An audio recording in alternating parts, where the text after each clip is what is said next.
घोषणापत्रको लडाईँ हो। निर्वाचन भनेको विचारको लडाईँ हो। अनि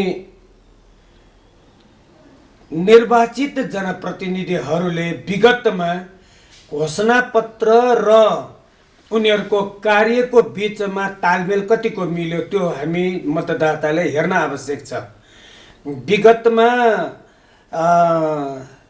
हावामा महल बनाइदिने कल्पनाहरू गरेर यथार्थ धरातलमा एउटा फोहोर पनि उठाउन नसकेको स्थिति हामीले नदेखेका होइनौँ, मतदाताले नदेखेको होइन। त्यसैले हावामा महल बनाउने कल्पना गर्नु र यथार्थमा सडकको धुलोसम्म उठाउन नसक्नु त्यो भिन्नै कुरा हो। त्यसैले घोषणापत्रमा मिठा मिठा कुरा गर्नु सजिलो होला, यथार्थमा त्यसलाई कार्यान्वयन गर्नु गाह्रो होला। त्यसकारण घोषणापत्र र कार्य बीचको तालमेल कुन पार्टीले कुन उम्मेदवारले विगतमा गरेको छ त्यो आज मूल्याङ्कन गर्नुपर्छ। यो मतदान भनेको यो किसिम तरवार हो, हतियार हो, जुन तरवारले फर्सी पनि काट्न सक्छ, खसी पनि काट्न सक्छ, मान्छे पनि काट्न सक्छ। अब कसरी प्रयोग गर्ने? भोलि तपाईँलाई नै घात हुने मान्छेहरू जिताउने कि प्रयोग तपाईँले गर्नु भएन भने तपाईँले नै घात गर्ने मान्छे जितेर गयो भने प्रायश्चित गरेर केही पनि लाग्दैन। त्यसकारण सही विचार, सही व्यक्तिलाई छान्ने बेला यो हो। त्यसकारण हामीले आम सर्वसाधारणलाई आफ्नो मताधिकार उपयोग गर्नको लागि हामी हार्दिक अनुरोध गर्छौँ। फेरि यो मताधिकार अहिले सजिलैसँग प्राप्त भएको होइन।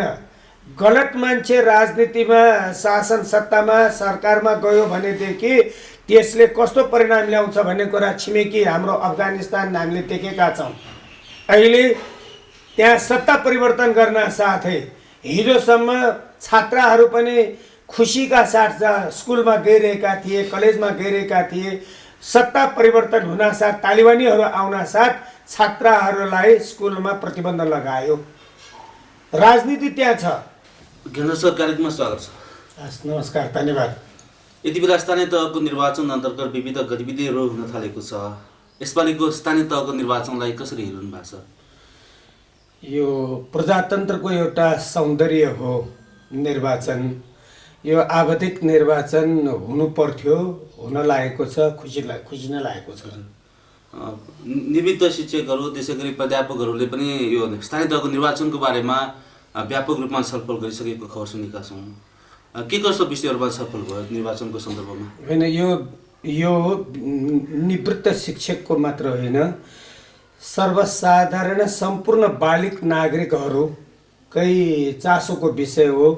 स्थानीय तहको निर्वाचन सबभन्दा नजिकको स्थानीय सरकारको निर्वाचन भएको हुनाले यो सङ्घीय र प्रदेशभन्दा अझ बढी महत्त्वपूर्ण निर्वाचन हो। यसको अर्थ प्रदेश र सङ्घीय निर्वाचन कम महत्त्वको भन्या होइन। सबभन्दा बढी जनतासँग प्रत्यक्ष सम्पर्कमा रहने जनप्रतिनिधिहरूको निर्वाचन हुने, स्थानीय विकास निर्माणसँग बढी सम्बन्धित भएको हुनाले यो अझ बढी जनतासँग छुने, जनतालाई प्रभाव पार्ने निर्वाचन भएको हुनाले पनि यसको चासो, जिज्ञासा धेरै बढी भएको हुनु स्वाभाविक हो। अब निर्वाचन आएपछि हारजितको कुरा हुन्छ होइन, त्योभन्दा पहिला विविध दलहरूका उम्मेदवारहरूका एजेन्डाहरूका बारेमा छलफल हुने गर्छन्। यसपालि विभिन्न पार्टीहरूले, विभिन्न उम्मेदवारहरूले आफ्नो प्रतिबद्धता जनाएको छ, घोषणापत्र त ल्याइरहेको छ। कस्तो कस्तो एजेन्डाहरू चाहिँ बाहिर आएका छन्? निर्वाचन भनेको घोषणापत्रको लडाईँ हो। निर्वाचन भनेको विचारको लडाईँ हो। अनि निर्वाचित जनप्रतिनिधिहरूले विगतमा घोषणापत्र र उनीहरूको कार्यको बिचमा तालमेल कतिको मिल्यो त्यो हामी मतदाताले हेर्न आवश्यक छ। विगतमा हावामा महल बनाइदिने कल्पनाहरू गरेर यथार्थ धरातलमा एउटा फोहोर पनि उठाउन नसकेको स्थिति हामीले नदेखेका होइनौँ, मतदाताले नदेखेको होइन। त्यसैले हावामा महल बनाउने कल्पना गर्नु र यथार्थमा सडकको धुलोसम्म उठाउन नसक्नु त्यो भिन्नै कुरा हो। त्यसैले घोषणा पत्रमा मिठा मिठा कुरा गर्नु सजिलो होला, यथार्थमा त्यसलाई कार्यान्वयन गर्नु गाह्रो होला। त्यसकारण घोषणा पत्र र कार्य बिचको तालमेल कुन पार्टीले कुन उम्मेदवारले विगतमा गरेको छ त्यो आज मूल्याङ्कन गर्नुपर्छ। त्यसकारण हरेक उम्मेदवारहरूले व्यक्त गर्ने प्रतिबद्धता, घोषणा गर्ने घोषणापत्र, सङ्कल्प आदि इत्यादिलाई यथार्थको धरातल, यथार्थको कोशीमा आम मतदाताले मूल्याङ्कन गर्नुपर्छ भन्ने मलाई लाग्छ। देशमा संघीयता लोकतन्त्र आएपछिको होइन, त्योसँगै संविधान जारी भएपछिको पहिलो स्थानीय तहको निर्वाचन 5 वर्ष बित्यो। सरले भने जस्तै यो घोषणापत्र यो आश्वासन बाँध्ने साधन मात्र होइन, यसले चाहिँ अब घोषणापत्रहरू अथवा प्रतिबद्धता पत्रहरूप्रति यति बेला चाहिँ सचेत हुनुपर्छ भन्ने कुरामा यहाँले जोड दिँदाखेरि विगतको 5 वर्ष कस्तो देखिन्छ? विगतको 5 वर्ष मिश्रित रूपमा हामीले देखेका छौँ। मेरो बुझाइमा कतिपय उम्मेदवारहरूले यो 5 वर्ष को पिरियड हेर्दाखेरि कतिपय पालिकाहरू, गाउँपालिका होस् वा नगरपालिकाहरू नयाँ ऐन बनाएर काममा जानुपर्ने हुनाले ऐन बनाउनमै अन्यल अवस्थामा रहेका धेरै पालिकाहरू हामीले देख्यौँ। कतिपय पालिकाहरू सङ्घीय कानुन बनोस् वा नबनोस्, प्रदेशको कानुन बनुन् वा नबनुन्, हामी गाउँपालिकाको ऐन बनाउने, नगरपालिकाको ऐन नगर ऐन बनाउँदै अघि बढ्ने भनेर अगाडि बढ्नेहरू पनि देखेका छौँ। त्यसकारण यो पहिलो 5 वर्षको अवधिमा स्थानीय पालिकाहरू, स्थानीय तहको कार्यान्वयनमा पहिलो चरण 1-1.5 वर्ष अलि अन्यल जस्तो देखिए तापनि पछिल्लो समयमा केहीले राम्रै गरेको हामीले अनुभव गरेका छौँ। अहिले हामी भक्तपुर नगरपालिकामा छौँ। भक्तपुर नगरपालिकाको सन्दर्भमा कुरा गर्ने हो भने नगरपालिकाको लागि आवश्यक ऐनहरू दर्जनौं 48वटा जति कानुनहरू निर्माण गरेर उनले आफूलाई सङ्घीय ऐन बनेको छैन भनेर ऊ पर्खेर बसेन, प्रदेश ऐन बनेको छैन भनेर ऊ पर्खेर बसेन। आफूलाई चाहिने शिक्षा ऐन जस्तो उदाहरणको लागि नगर शिक्षा ऐन लगायतका कुराहरू उहाँहरू बनाउनु भयो, अगाडि बढ्नु भयो। भोलि प्रदेश ऐन बन्यो, शिक्षा सङ्घीय ऐन बन्यो भने बाझेको हकमा पछि संशोधन गरेर जाउँला, तर अहिले हामीलाई चाहिने ऐन हामी बनाउँछौँ भनेर अगाडि बढेको हामीले पायौँ। त्यसकारण पहिलो चरणको यो 5 वर्षमा सुरुमा ऐन बनाउने कतिपय अन्यल स्थिति थियो। त्यो ऐन बन्ने स्थितिको अन्यल स्थितिलाई चिरेर अगाडि बढेको हामीले पाएका छौँ भने अर्कोतिर यो छैन र त्यो छैन भन्दै विशेष गरिकन ठुला शासक दलहरू उनीहरू भागबन्दामा धेरै अल्झिएको पायौँ। हामीले अब नाउँ लिउँ या नलिउँ, कतिपय अवस्थामा बनाउनै पर्ने ऐनहरू नबन्दा उहाँहरूले चाहेर पनि कतिपय सुधारका कामहरू, स्थानीय जनताका कामहरू गर्न नसकेको अवस्था हामीले देखेका छौँ। अब स्थानीय तहको चर्चा गर्दा भक्तपुर नगर देशकै सबभन्दा सानो नगरको रूपमा चिनिन्छ। त्योसँगै यो कला संस्कृतिले भरिएको पुरानो सहर होइन, यो सहरमा पनि विविध नमुनाको रूपमा देशभरका पालिकाहरूको लागि अनुकरणीय काम गरेको चर्चा हामीले सुनिरहेका छौँ। यद्यपि यहाँका समुदायमा अझै पनि केही समस्या र गुनासाहरू सुनिन्छ। यो जनअपेक्षा भन्ने बित्तिकै होइन केही समयभित्र समाधान हुने त पक्कै होइन। जनगुनासाहरू जनसमस्याहरू चाहिँ समयअनुसार चाहिँ परिमार्जन भइरहन्छ अथवा निरन्तर रूपमा रहिरहन्छ। त्यस कारणले पनि स्थानीय तहमा जनप्रतिनिधिको भूमिका अझै महत्त्वपूर्ण छ। सिंहदरबार गाउँ गाउँमा टोल टोलमा भनेर चाहिँ पैसा चोरमा त्यसरी भनिरहेको प्रसङ्गमा चाहिँ अब भक्तपुरको सिको देशका अन्य नगरपालिकाले अघि यहाँले भने जस्तै यो ऐन कानुन बनाउनमा चाहिँ अलिक समय बढेको छ। त्यो सँगै यहाँको अनुकरणीय कार्यलाई चाहिँ चर्चा गर्दाखेरि के कुराहरू चाहिँ अन्य नगरपालिकाले अथवा यति बेला निर्वाचनको सेरोफेरोमा उहाँहरूले चाहिँ ध्यान दिन आवश्यक देख्नुहुन्छ? सबभन्दा पहिले हामी भक्तपुर नगरवासी गौरवान्वित भएका छौँ। यहाँले भन्नुभए जस्तै एउटा स्वतन्त्र संस्थाले विभिन्न 5 वटा महत्त्वपूर्ण मापनको आधारमा देशभरकै पालिका प्रमुखहरूको मूल्याङ्कन गर्दा उत्कृष्ट 10 वटा नगर प्रमुख 10 जना नगर प्रमुखहरू मध्येमा सर्वोत्कृष्ट नगर प्रमुखको रूपमा भक्तपुर नगरपालिकाका प्रमुख सुनिल प्रजापति छानिनु भयो भन्ने समाचार सुन्दा स्वाभाविक छ भक्तपुर नगरवासीहरू गौरवान्वित हुनु। हामी यस अर्थमा गौरवान्वित छौँ।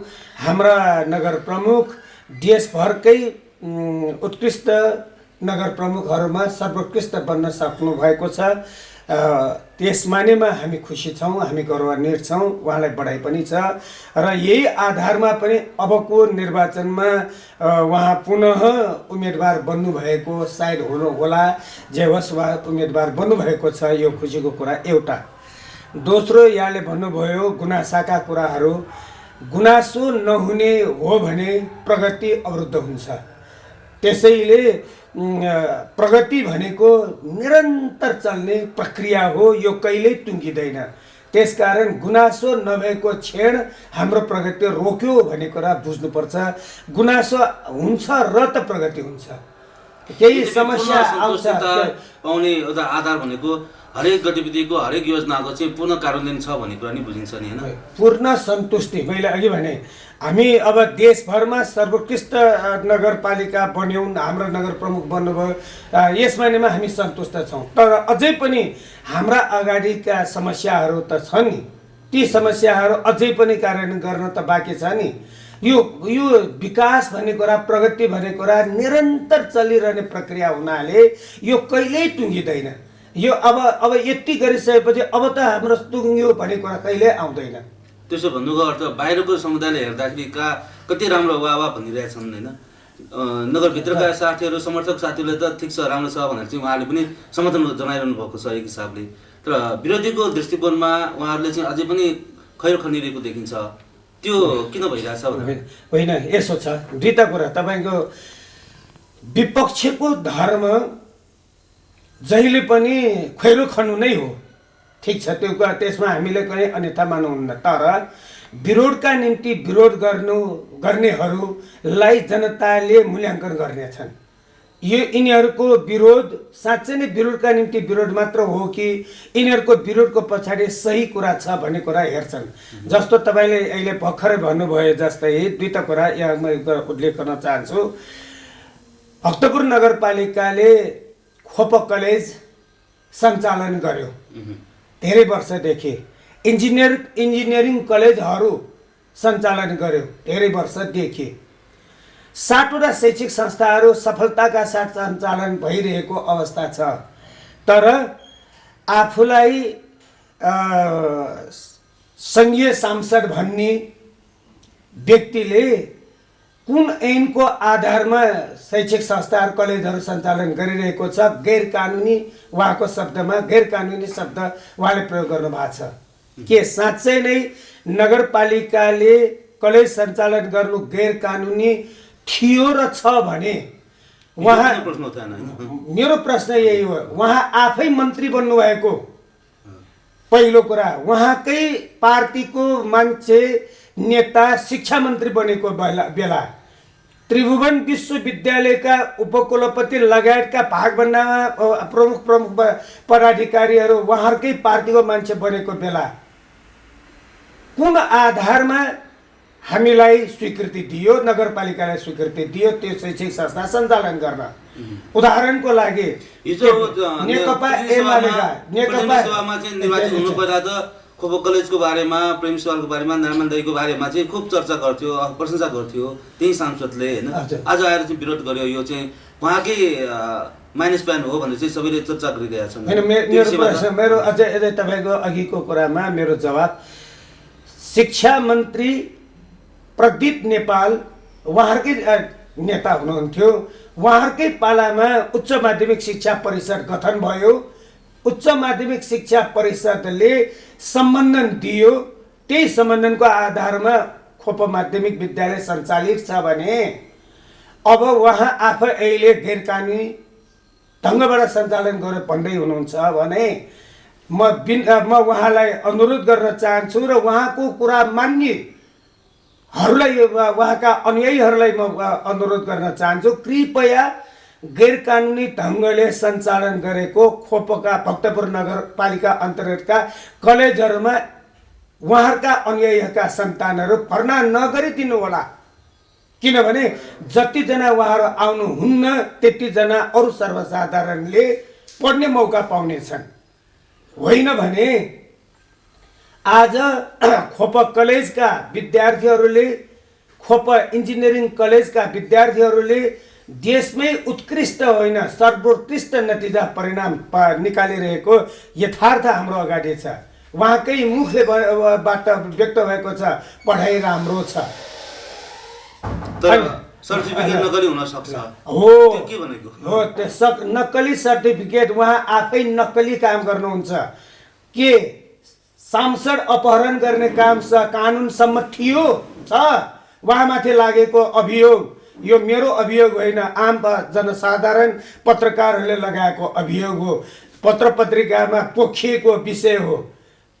सांसद अपहरण गर्ने कामलाई कानुनी मान्ने अनि कानुन सम्मत तरिकाले सञ्चालित शैक्षिक संस्थालाई गैर कानुनी भन्ने, त्यस्ता मन्दले प्रवृत्तिका मान्छेहरूको अभिव्यक्तिको पछाडि जनता लाग्ने छैन भन्ने कुरा म विश्वस्त छु। निर्वाचनको सेरोफेरमा हैन कहिले समर्थन जनाइन्छ, कहिले विरोध गरिन्छ। गत निर्वाचनमा मध्यपृथ्वीमा त एमालेसँग नेमुखीबालाई साथगात गरेकै हो, हैन?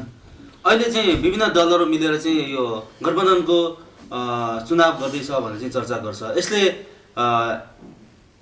कस्तो सन्देश दिन्छ? यहाँ दुईटा कुरा तपाईँको सम्बन्धमा। पहिलो कुरा, नेपाल मजदुर किसान पार्टी विगतमा पनि र यो अहिले पनि कुनै अरू राजनैतिक पार्टीसँग साठगाँठ नगर्ने, गठबन्धन नगर्ने कुरामा दृढ थियो र छ।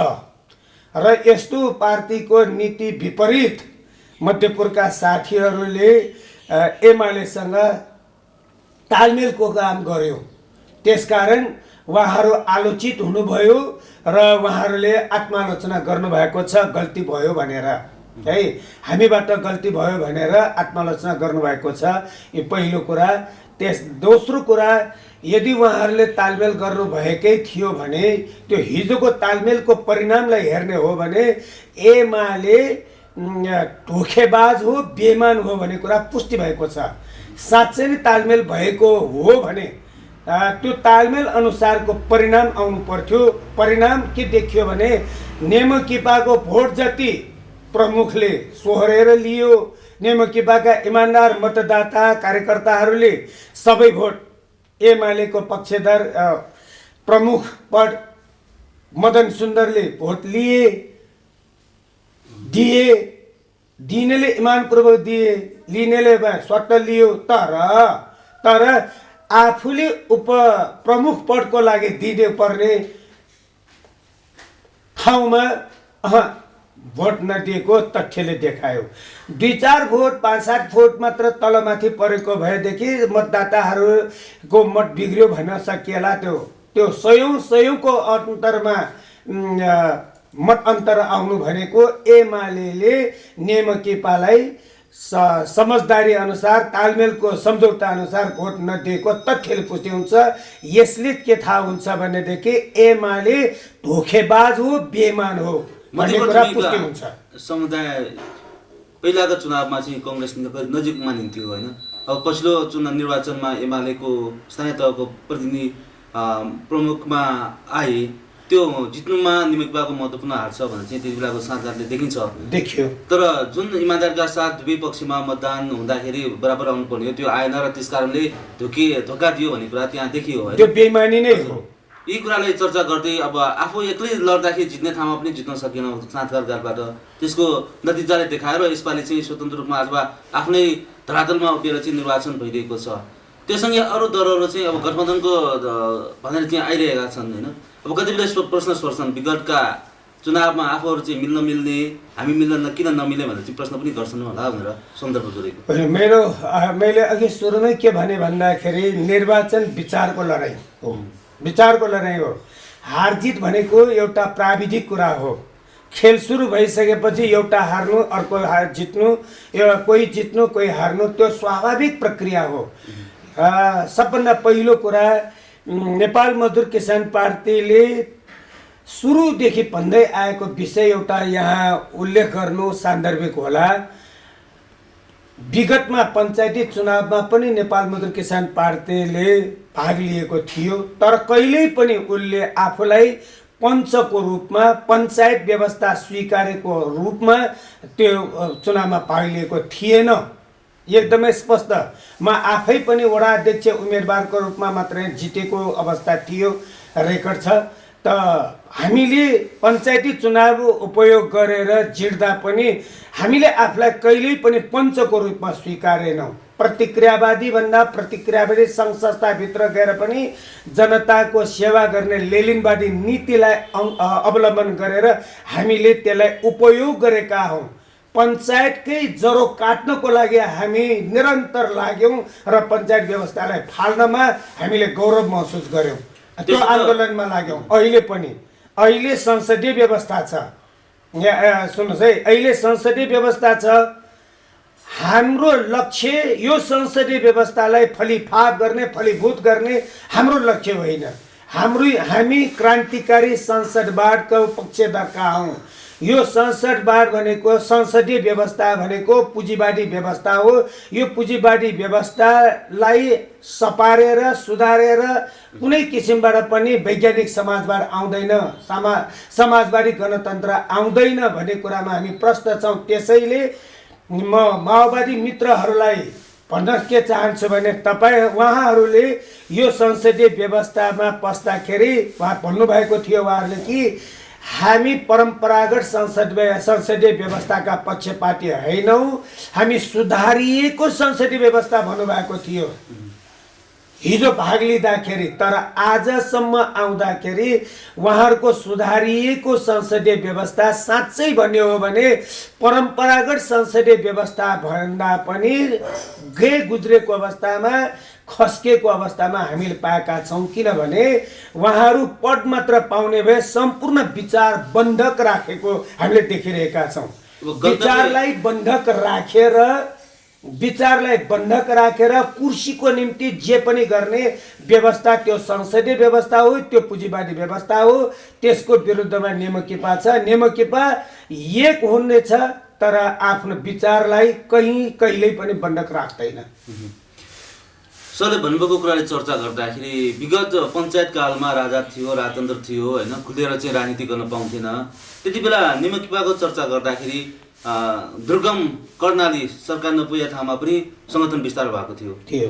अब खुलापन आएपछि खुम्चिँदै गयो, भक्तपुर नगर मात्र सीमित छ भनेर गुनासो सुनिन्छ। यस्तो विचार राम्रो छ, सिद्धान्त राम्रो छ, सिद्धान्तमा अधिक छ, यद्यपि जनविश्वास प्राप्त हुन सकेन भन्ने गुनासो पनि सुनिन्छ। पछिल्लो राजनीतिक परिवर्तन र खुला वातावरणको सेरोफेरमा, जनजीवनको सेरोफेरमा अहिलेको आवश्यकताका आधारमा राजनीति गर्न सकिएन कि भन्ने प्रश्न पनि सुनिन्छ। के भन्नुहुन्छ?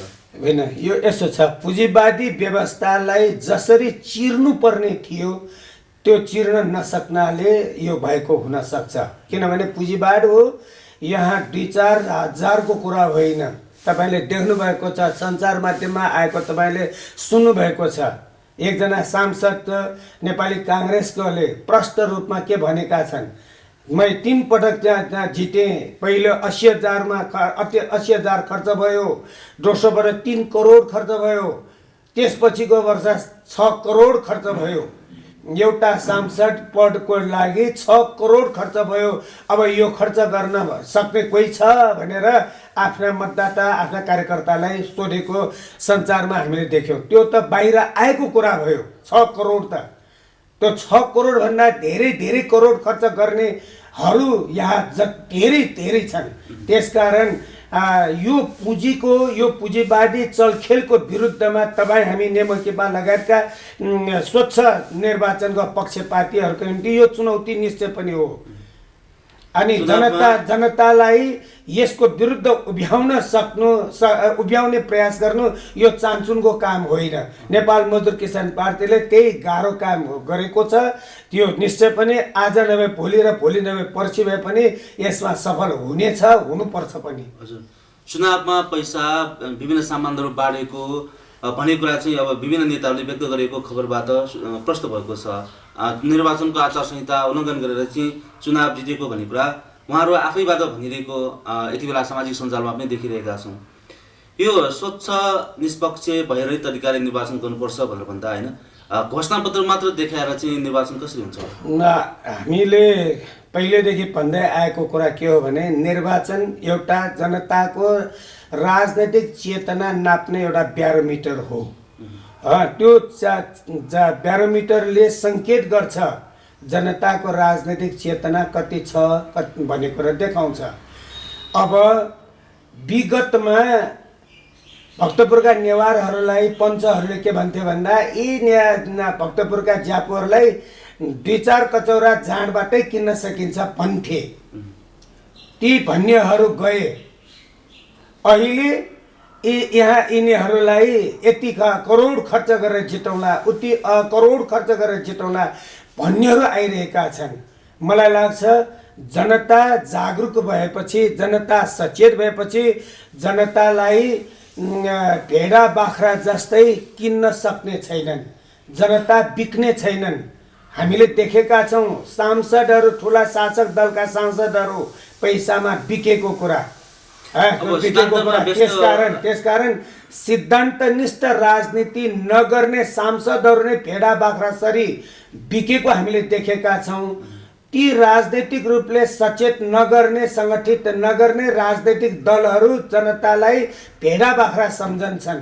अब जनता साँच्चै भेडा बाख्रा हुन् वा सचेत नागरिक हुन् भन्ने कुरा देखाउने बेला यही हो।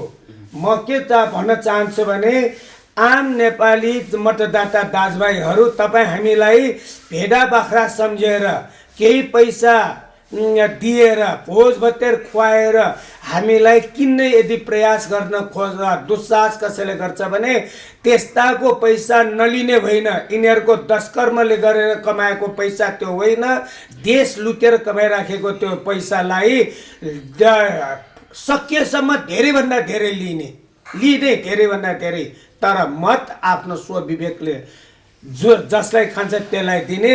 यदि पैसा खाएकै भरमा तपाईँले गलत मान्छेलाई भोट दिनुभयो भने तपाईँ हामी भेडा बाख्रा समान बिक्ने वस्तु बन्यौँ, सचेत नागरिक हुन्नौँ। त्यसकारण म सम्पूर्ण दाजुभाइ दिदीबहिनीहरूलाई तपाईँलाई किन्न आउने पैसामा, वस्तुमा, भोज भतेरमा खुवाएर तपाईँको मत लुट्न खोज्छ भने तपाईँ लुटिनुहुन्न, तपाईँ बिकिनुहुन्न भन्ने मेरो विशेष आग्रह छ। किनभने आज तपाईँलाई केही पैसा दिएर उनीहरू जितेर गए भने यो तपाईँलाई दिएको पैसा उनीहरूको लगानी हो।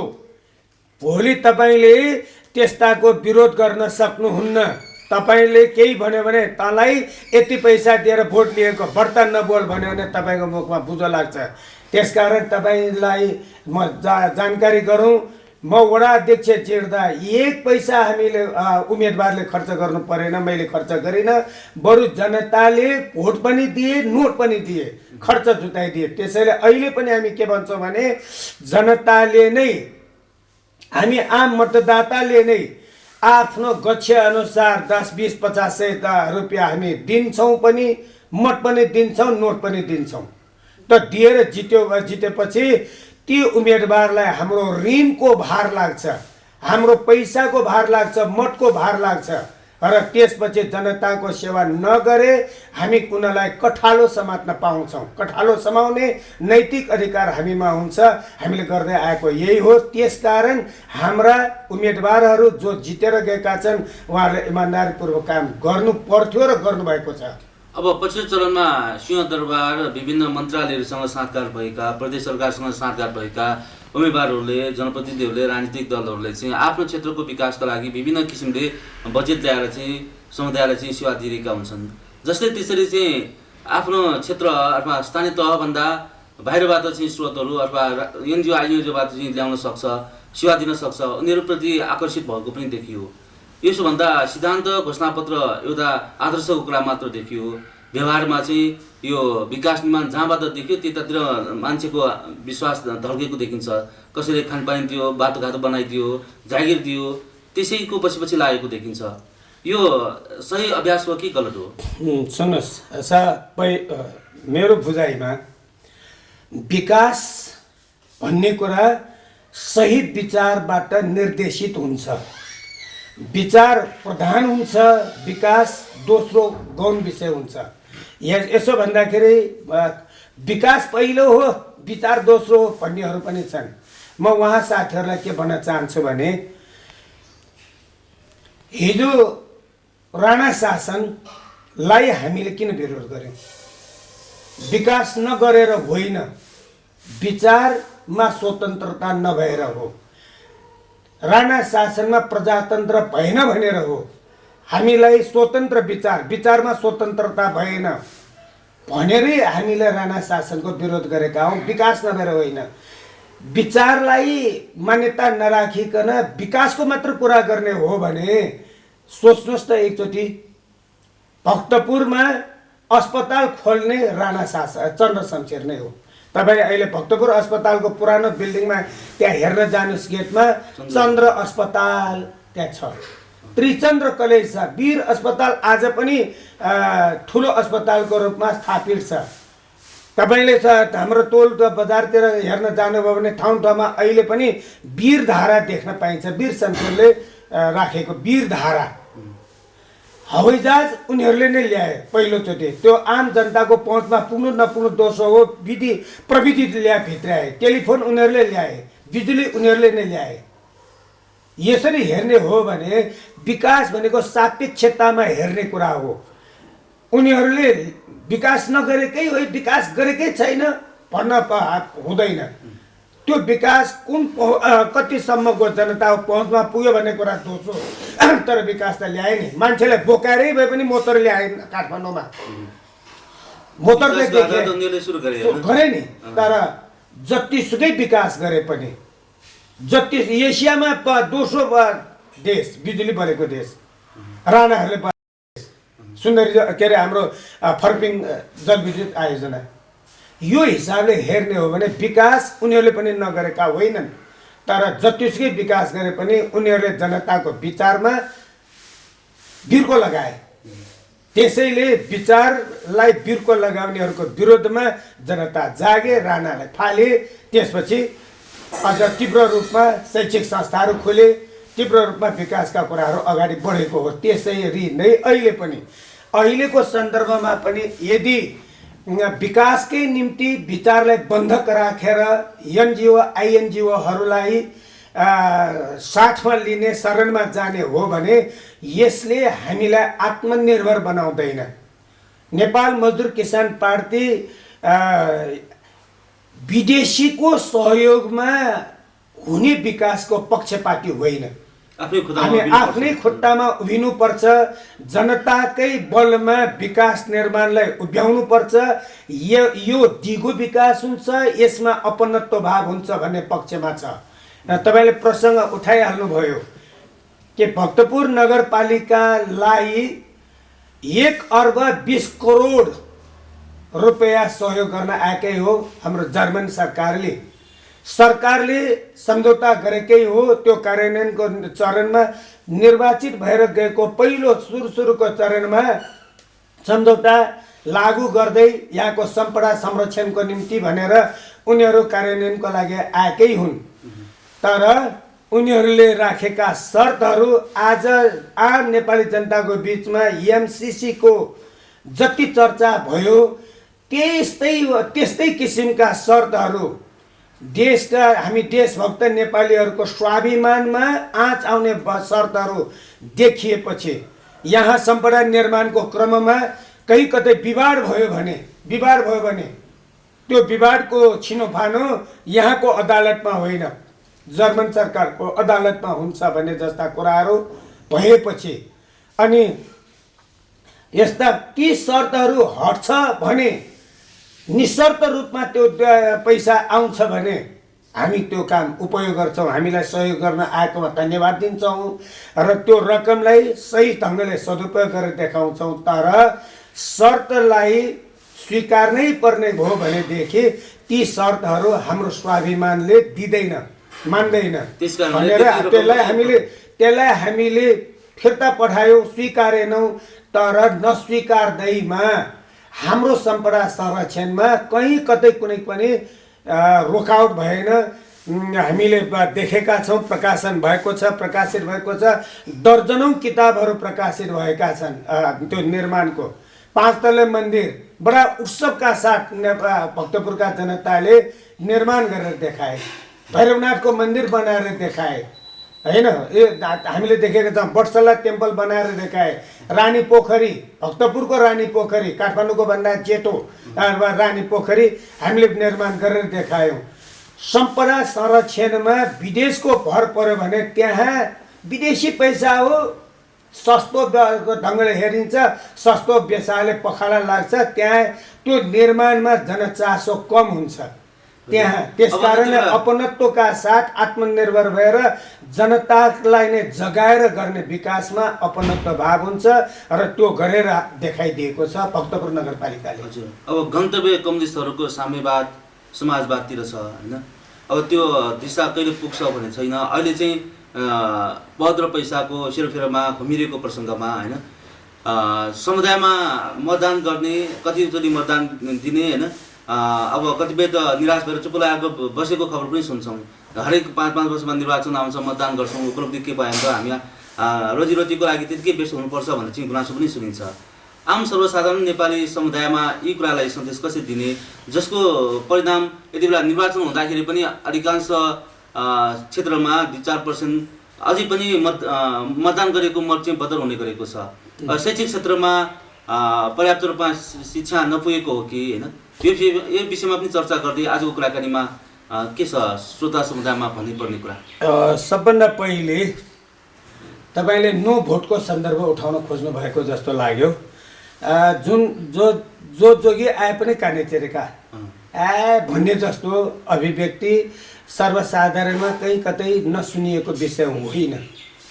तर मतदान गर्नु भनेको विचारदान गर्नु हो, आफ्नो मन दिनु हो। यदि यो मतदानलाई हामीले सही ढङ्गले उपयोग गरेनौँ भने जित्नु पर्ने हार्न सक्छ, हराउनु पर्ने मान्छे जित्न सक्छ।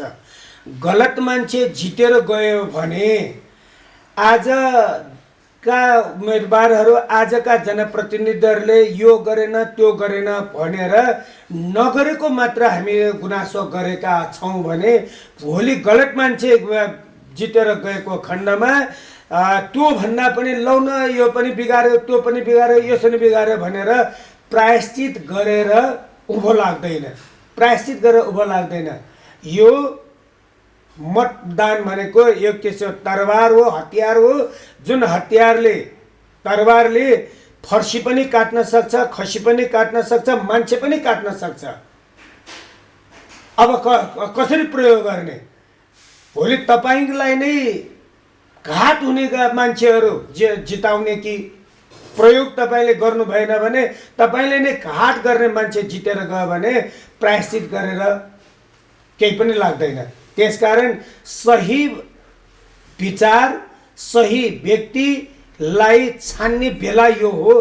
त्यसकारण हामीले आम सर्वसाधारणलाई आफ्नो मताधिकार उपयोग गर्नको लागि हामी हार्दिक अनुरोध गर्छौँ। फेरि यो मताधिकार अहिले सजिलैसँग प्राप्त भएको होइन, सहिलेसँग प्राप्त भएको होइन। गलत मान्छे राजनीतिमा, शासन सत्तामा, सरकारमा गयो भनेदेखि त्यसले कस्तो परिणाम ल्याउँछ भन्ने कुरा छिमेकी हाम्रो अफगानिस्तान हामीले देखेका छौँ। अहिले त्यहाँ सत्ता परिवर्तन गर्न साथै हिजोसम्म छात्राहरू पनि खुसीका साथ स्कुलमा गइरहेका थिए, कलेजमा गइरहेका थिए। सत्ता परिवर्तन हुन साथ, तालिबानीहरू आउन साथ छात्राहरूलाई स्कुलमा प्रतिबन्ध लगायो। राजनीति त्यहाँ छ, उनीहरूको राजनीतिमा महिलालाई पढाउनु हुन्न भने रह्यो, बन्द गर्यो। त्यसैले परिवर्तन हुन्छ परिवर्तन हुन चाहिँ त्यो हुन्छ। त्यसकारण गलत मान्छेलाई जिताउनु हुन्न, सही मान्छे जिताउनु पर्छ, सही विचारलाई त्यहाँ प्राथमिकता दिनुपर्छ भन्ने विवेक प्रयोग गर्ने बेला यही हो।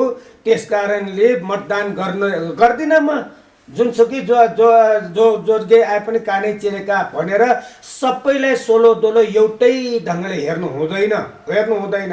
सबै उस्तै छैनन्। यदि यहाँका शासक दलहरू, पुँजीवादी दलहरू, पुँजीवादी पक्षधरहरू सबै उस्तै भए पनि तिनीहरू बिचमा उस्तै होला। काङ्ग्रेस जे छ, एमाले उस्तै छ भने जस्तै नेमकिपालाई पनि त्यही दालोमा हेऱ्यो भने त्यो गलत हुन्छ। जस्तो उदाहरणको लागि भन्ने हो भने यो देशमा अघि हामीले सुरुमै गरिसक्यौँ 753वटा स्थानीय तहहरूमध्ये कुन चाहिँ तह छ जसले यहाँको जस्तो कलेज सञ्चालन गरेर देखाएको होस्? के कलेज सञ्चालन गर्नाले आम जनता नेमकिपाको पक्ष मात्रै होइन, भक्तपुरका बासिन्दाहरू मात्र होइन, देशभरकै विद्यार्थीहरूले सस्तोमा स्तरीय शिक्षा पढ्न पाएको अवसर हो कि होइन, त्यो कोसीमा दाजेर हेरौँ। यसमा सबै नेमकिपाले मात्र पढ्न पाए, नेमकिपा भन्दा बाहेककाले पढ्न पाएको छैन भनेर कसैले दाबी गर्छ भने पढिरहेका विद्यार्थीहरूले मूल्याङ्कन गर्नेछन्। त्यसो त अब म नेमकिपाको होइन भने डाक्टर पढाउने योजना पनि छ, पढाइदिन्छु भन्दा म आफै भुक्तभोगी हुँ। मेरो भतिजालाई पहिलो वर्ष खोप इन्जिनियरिङ कलेजमा पढाउँदा 1,80,000मा 4 वर्षको सिभिल इन्जिनियरिङ कोर्स पुरा गर्ने व्यवस्था गरेको 1,80,000मा। अनि मैले मेरो भतिजालाई पढाउँदा आर्किटेक्ट इन्जिनियरिङ पढाउँदा 2,39,000मा क्लियर भयो। 2,39,000मा 5 वर्षको आर्किटेक्ट इन्जिनियरिङ को कोर्स कुन चाहिँ इन्जिनियरिङ शैक्षिक संस्थाले, कलेजले पढाइरहेको थियो र पढाइरहेको छ। अहिले पनि हामी दाबी गर्छौँ इन्जिनियरिङ कलेज खोप इन्जिनियरिङ अफ इन्जिनियरिङले जुन रेटमा पढाइराखेको छ त्यो रेट अहिले कुनै पनि नेपालको इन्जिनियरिङ कलेजले पढाउन सकिरहेको अवस्था छैन। र त्यो चलाएपछि महँगोका कलेजहरूले पनि आफ्नो शुल्क घटाउन बाध्य भयो। त्यो शुल्क के कारणले घट्यो भन्दा खोप इन्जिनियरिङ कलेजले घट्यो। त्यसको फाइदा कसलाई पुग्यो? जनतालाई पुग्यो, त्यो सर्वसाधारण जनतालाई पुग्यो। यसरी हेर्नुपर्छ, यो कसीमा हेर्नुपर्छ। अहिले पनि तपाईँले भनिहाल्नुभयो हामीलाई खोप विश्वविद्यालय देऊ, हामी बढीमा 16 लाखमा एमबीबीएस कोर्स पुरा गरेर देखाउँछौँ।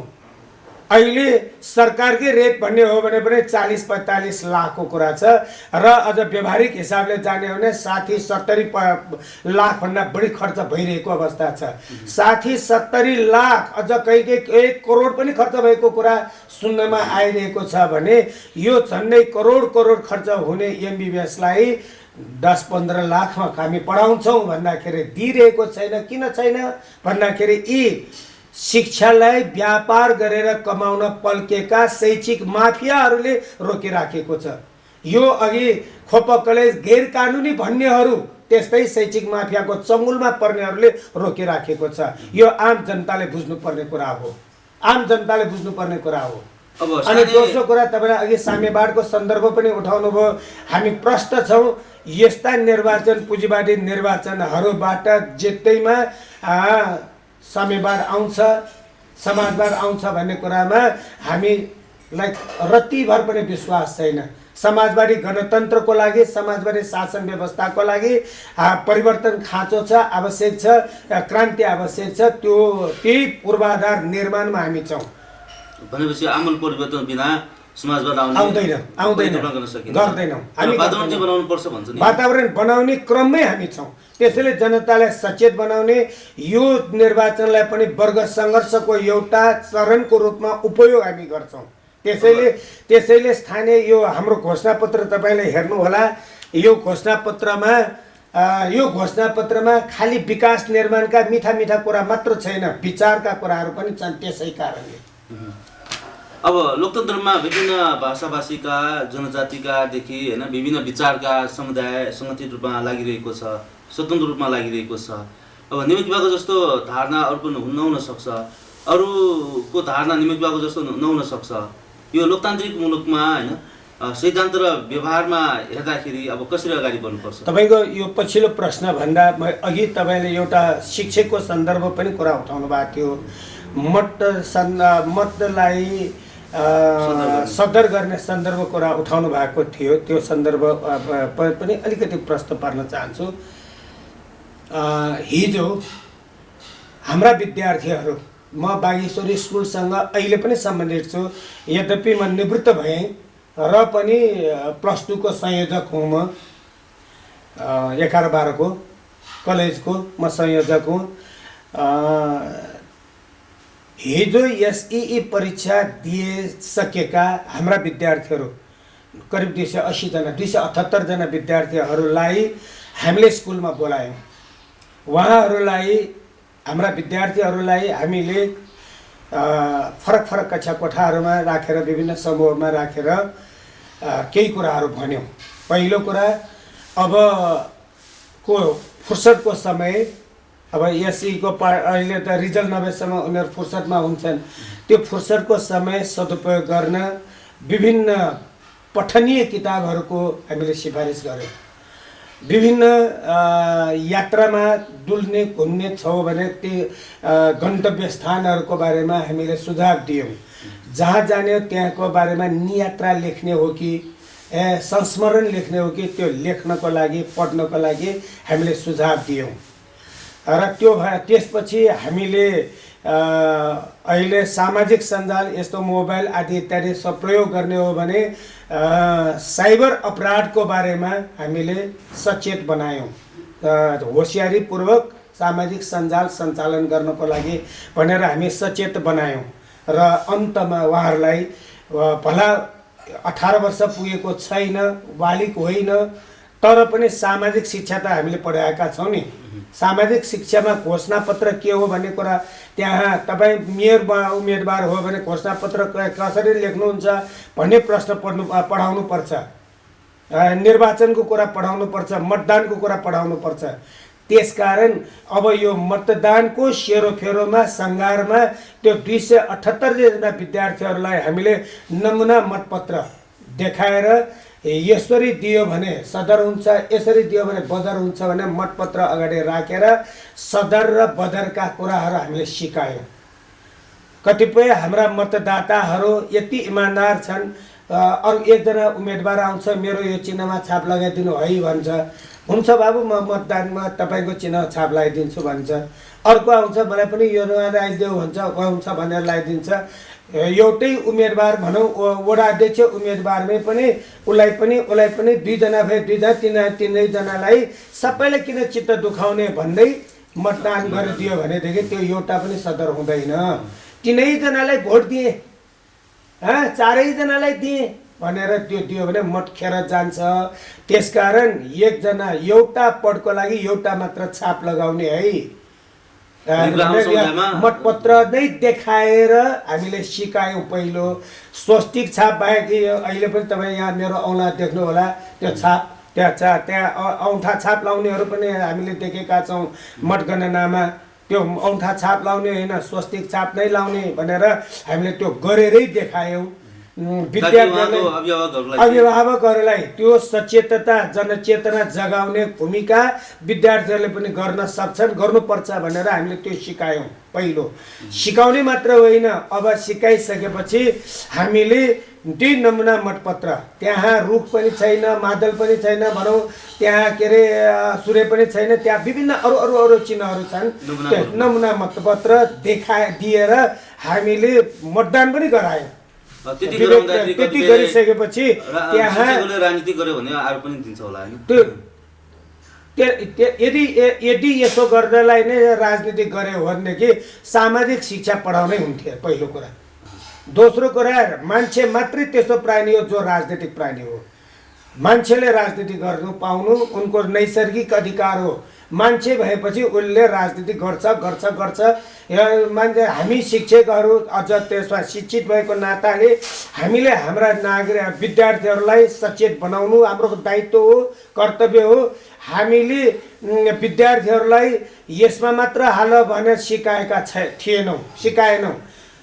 हाम्रो पहिलो मैले अब यो सुनिरहेको यो प्रसारण हेरिरहेको मेरा विद्यार्थीहरूले भन्ने छन्, मैले मेरो विद्यार्थीलाई पहिलो कुरा भनेको थिएँ, मतपत्र मत सदर बढोस्, एउटा पनि मत खेर नजाओस्, त्यो जुनसुकै पार्टीको होस्।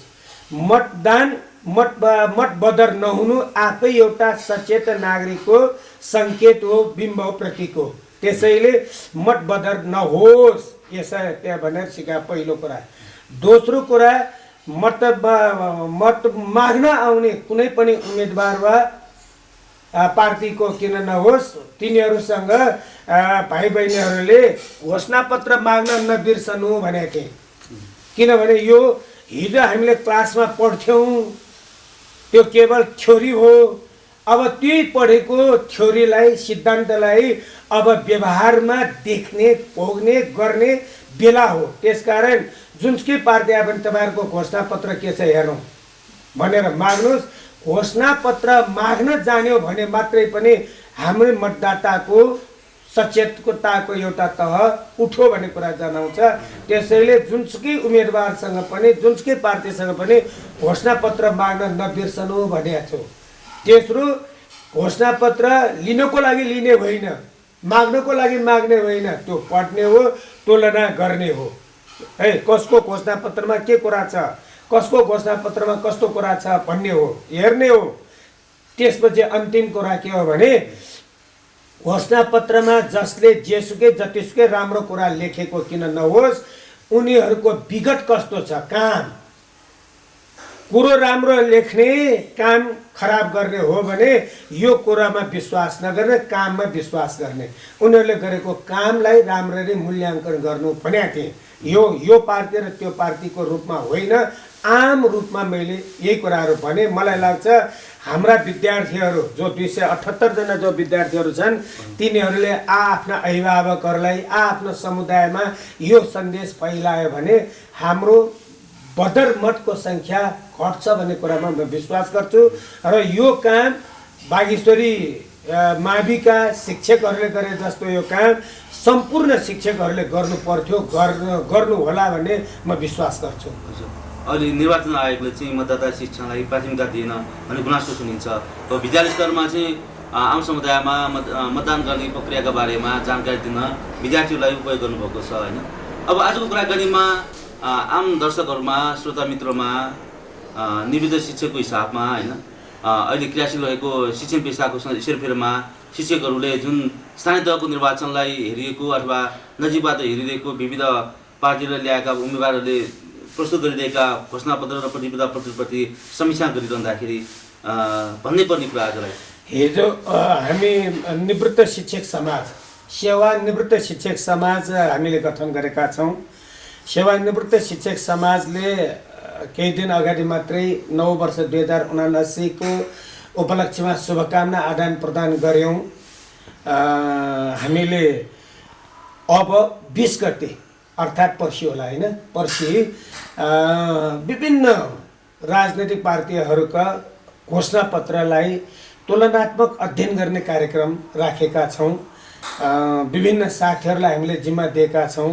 माओवादी घोषणापत्र अर्थात् काङ्ग्रेसको घोषणापत्र, एमालेको घोषणापत्र, नेमुकेपाको घोषणापत्र छ भने राप्रपाको घोषणापत्र अर्थात् जति पनि हामी सङ्कलन गर्न सक्छौँ ती सबै घोषणापत्रहरूलाई हामी शिक्षक साथीहरूले, निवृत्त शिक्षक साथीहरूले अध्ययन गरेर एउटा निष्कर्ष निकाल्ने कार्यक्रम राखेका छौँ। हामी पढ्छौँ र पढेको कुराहरू, बुझेको कुराहरू हाम्रो क्षमताले भ्याएसम्मका हाम्रो सम्पर्कमा रहेको समुदायमा त्यो सन्देश प्रवाह गर्ने हाम्रो कार्यक्रम छ। तपाईँलाई यो जानकारी दिएँ र अन्तमा तपाईँले जे छ भन्नुभएको छ, म अघिकै कुरा दोहोऱ्याएर भन्छु, यो स्थानीय निर्वाचनलाई हिजोका छिना मसिना कुराहरूलाई सम्झेर मतदान नगर्ने कुरा नगरिदिनु होला। मतदान गर्ने अधिकार त्यत्तिकै सजिलैसँग आएको अधिकार होइन। यसको निमित्त धेरै ठुल्ठुला आन्दोलनहरू भए, बलिदानहरू भए। त्यस्ता बलिदानबाट प्राप्त भएको यो अधिकारलाई खेर पठाउनु हुन्न। सही ढङ्गबाट सदुपयोग गर्नको लागि म सबभन्दा पहिले सम्पूर्ण मतदाता दाजुभाइ दिदीबहिनीहरूलाई हार्दिक आग्रह गर्दछु। दोस्रो कुरा, कुनै पनि उम्मेदवारले के कुरा गर्यो भन्दा पनि उनीहरूले विगतमा के गर्दै आए भन्ने कुरामा विशेष ध्यान दिनुपर्छ। र अहिलेको सन्दर्भमा भन्ने हो भने यो निर्वाचन स्पष्टतः दुई खेमामा विभाजित भए रूपमा हामीले हेर्नुपर्छ। अहिले एमसिसीको पक्षधर एउटा र एमसिसीको विरोधी अर्को खेमामा हेर्नुपर्छ।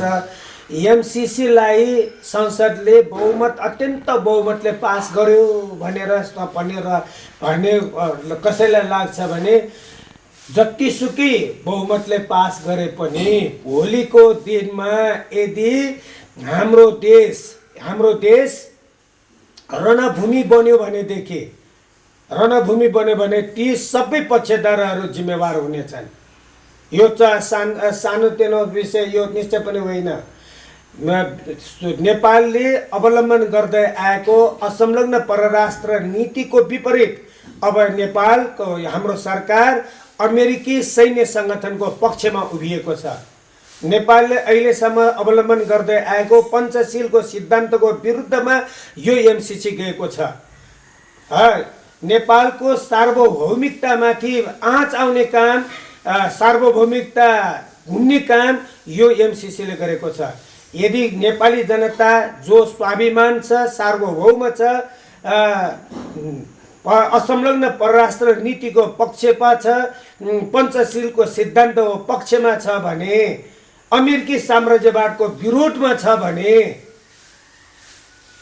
स्वाभाविक छ यसले यी शासक दलहरूको विरुद्धमा मतदान गर्नुपर्छ। त्यसो भन्दा निमकिवा बाहेक कसैले पनि ठुलो रूपमा घोषणापत्रमा उल्लेख गरेर एमसिसीको बारेमा बोलेको छैन। आफूलाई देशभक्त भन्ने, राष्ट्रवादी भन्ने राप्रपाको एकमात्र प्रतिनिधि समेत मतदानको बेलामा भागेको हामीले देखेका छौँ। त्यसकारण आफूलाई राष्ट्रवादी भन्ने राप्रपाको जनप्रतिनिधि समेत एमालेकै पुच्छर लुकाएर जस्तै कुनै पनि भागेको हामीले देखेका छौँ। त्यसैले एउटा मात्र पार्टी एमसिसीको विरुद्धमा सशक्त ढङ्गले उभिएको छ हामीले देख्यौँ। त्यसकारण साँच्चै नै देशको स्वतन्त्रता, सार्वभौमिकताको पक्षमा उभिने आम नेपाली जनता छ भने त्यो जुनसुकै ठाउँको किन नहोस्, जहाँ मादलको उपस्थिति छ त्यहाँ का मतदाता जो देशभक्त छ साँच्चै, जो प्रगतिशील छ साँच्चै, जो देशको सार्वभौमिकताको पक्षमा छ, उहाँहरूले मादलमा छाप राख्नुहुनेछ भन्ने म विश्वास गर्छु र आग्रह गर्छु। र यो निर्वाचनले एमसिसी पक्षधरलाई मुखभरिको जवाफ दिनुपर्छ। तिनीहरूलाई हामीले नराम्ररी हराउनुपर्छ। अहिले गठबन्धन भनेको छ तिनीहरू, त्यो गठबन्धन होइन, ठगबन्धन हो, ठग हो। किनभने विचार नमिल्नेहरूको बिचमा पनि तालमेल हुनु भनेको कुर्सीको भागबन्दा हो। यो देश भागबन्दाले बिग्रेको छ। वैचारिक स्पष्टता छैन यिनीहरूमा। कुर्सी पाउने हो भनेदेखि जस्तोसुकै विचार बन्धक राखेको पनि हामी देख्छौँ। भन्ने बेलामा माओवादीहरू एमालेका खुब विरोधी भन्छन्। तर हामीले तपाईँको यस्तै सञ्चारमा देख्यौँ काङ्ग्रेसलाई हराउन माओवादी र एमाले पनि मिलेको देखेका छौँ। अहिले यही भक्तपुरमै पनि फेरि काङ्ग्रेस र एमाले मिलेको पनि हामीले देखेका छौँ। अनि विचार एक आपसमा आगो र पानी जस्तो भन्ने अनि पढ पाउने भएदेखि यिनीहरूकै बिचमा मिल्ने भनेको के त्यो राजनैतिक स्पष्टता हो। राजनैतिक अस्पष्टता भनेको अपवित्र गठबन्धन। अपवित्र गठबन्धनले पवित्र परिणाम निस्कँदैन। यो हिजोको एमसीसी पनि अपवित्र गठबन्धन हो। अपवित्र गठबन्धनले देशलाई पवित्र परिणाम ल्याउँदैन। यसले देशलाई एकदम ठुलो रणभूमिमा पार्ने खतरा छ। यो खतरा भोलिका दिनमा देखिँदै जानेछ। त्यसकारण हामी निरन्तर रूपमा एमसीसीको विरोध गर्दै जानेछौँ। यो चुनावमा जित हार दोस्रो कुरा हो, यो प्राविधिक कुरा हो। त्यसैले कुनै पनि घोषणापत्र अरूहरूकोमा एमसीसीको कुरा नहोला, तर हामीले छोडेका छैनौँ। हस्, यो जानकारी सन्देशको लागि सबैलाई धेरै धेरै धन्यवाद। हस्, धन्यवाद, नमस्कार। घोषणापत्रको लडाइँ हो, निर्वाचन भनेको विचारको लडाइँ हो। अनि निर्वाचित जनप्रतिनिधिहरूले विगतमा घोषणापत्र र उनीहरूको कार्यको बिचमा तालमेल कतिको मिल्यो त्यो हामी मतदाताले हेर्न आवश्यक छ। विगतमा हावामा महल बनाइदिने कल्पनाहरू गरेर यथार्थ धरातलमा एउटा फोहोर पनि उठाउन नसकेको स्थिति हामीले नदेखेका होइनौँ, मतदाताले नदेखेको होइन। त्यसैले हावामा महल बनाउने कल्पना गर्नु र यथार्थमा सडकको धुलोसम्म उठाउन नसक्नु त्यो भिन्नै कुरा हो। त्यसैले घोषणापत्रमा मिठा कुरा गर्नु सजिलो होला, यथार्थमा त्यसलाई कार्यान्वयन गर्नु गाह्रो होला। त्यसकारण घोषणापत्र र कार्य बिचको तालमेल कुन पार्टीले कुन उम्मेदवारले विगतमा गरेको छ त्यो आज मूल्याङ्कन गर्नुपर्छ। यो मतदान भनेको यो किसिम तरवार हो, हतियार हो। जुन तरवारले फर्सी पनि काट्न सक्छ, खसी पनि काट्न सक्छ, मान्छे पनि काट्न सक्छ। अब कसरी प्रयोग गर्ने? भोलि तपाईँलाई नै घाट हुने मान्छेहरू जिताउने कि प्रयोग तपाईँले गर्नु भएन भने तपाईँले नै घाट गर्ने मान्छे जितेर गयो भने प्रायश्चित गरेर केही पनि लाग्दैन। त्यसकारण सही विचार, सही व्यक्तिलाई छान्ने बेला यो हो। त्यसकारण हामीले आम सर्वसाधारणलाई आफ्नो मताधिकार उपयोग गर्नको लागि हामी हार्दिक अनुरोध गर्छौँ। फेरि यो मताधिकार अहिले सजिलैसँग प्राप्त भएको होइन। गलत मान्छे राजनीतिमा, शासन सत्तामा, सरकारमा गयो भनेदेखि त्यसले कस्तो परिणाम ल्याउँछ भन्ने कुरा छिमेकी हाम्रो अफगानिस्तान हामीले देखेका छौँ। अहिले त्यहाँ सत्ता परिवर्तन गर्न साथै हिजोसम्म छात्राहरू पनि खुसीका साथ स्कुलमा गइरहेका थिए, कलेजमा गइरहेका थिए। सत्ता परिवर्तन हुनासाथ, तालिबानीहरू आउनासाथ छात्राहरूलाई स्कुलमा प्रतिबन्ध लगायो। राजनीति त्यहाँ छ।